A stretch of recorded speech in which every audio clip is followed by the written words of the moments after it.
Le 22 mars dernier, Kate Middleton a annoncé être atteinte d'un cancer.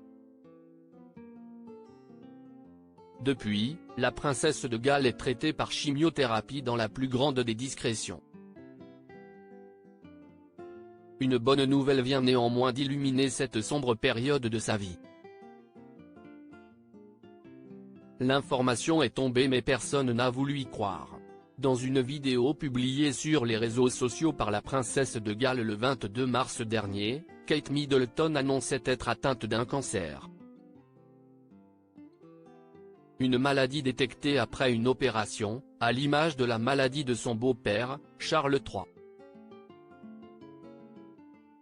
Si est dans la plus grande discrétion que Kate Middleton suit le traitement de chimiothérapie administré par les médecins. Et si la maman de George, Charlotte et Louis, 10, 8 et 6 ans, se tient à l'écart de la vie publique depuis plusieurs semaines, elle n'est pas moins toujours engagée dans les causes qui lui tiennent à cœur. Une excellente nouvelle pour Kate Middleton. Kate Middleton n'a jamais caché son attrait et son implication dans le domaine de la petite enfance. Pour elle, il ne fait aucun doute que le bien-être et l'équilibre d'un enfant, surtout dans les premières années de son existence, a des répercussions sur le reste de sa vie, et donc sur les personnes qui l'entourent et la société de manière plus générale.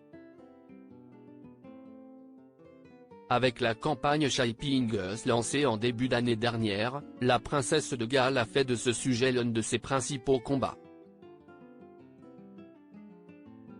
Et une bonne nouvelle vient d'ailleurs de lui revenir.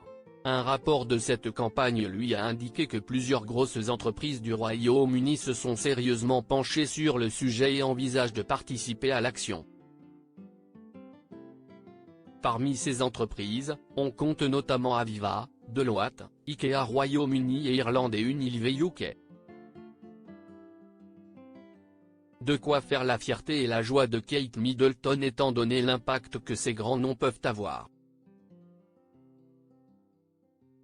La femme du prince William serait absolument ravie par cette nouvelle.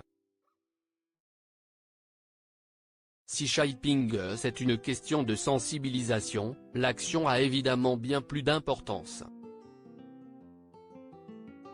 Avoir 8 des plus grandes entreprises du pays à ses côtés est une grande victoire pour elle, affirme Christian Guy, directeur exécutif de Royal Foundation Centre for Early Childhood à Hello Magazine.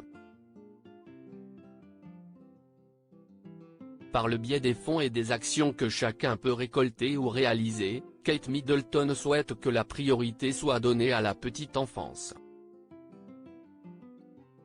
Cela passe notamment par les aides aux familles qui en ont besoin, la création d'activités, l'accès à l'éducation et l'accès aux soins. Le retour à la vie publique de la princesse de Galles pas encore d'actualité. Nul doute que malgré la maladie et le traitement qu'elle suit actuellement, Kate Middleton observe de très près l'avancée du travail. La princesse de Galles n'est pour autant pas encore officiellement de retour sur le devant de la scène. Comme le précise un expert royal au Daily Mail, Kate a besoin d'espace et d'intimité pour se rétablir. Elle reprendra le travail lorsqu'elle aura l'autorisation des médecins. Kate doit trépigner d'impatience, à l'image de Charles III, à l'idée de renouer avec le public et les obligations royales. En attendant, la priorité reste sa santé. Espérons que le rétablissement ne soit pas loin.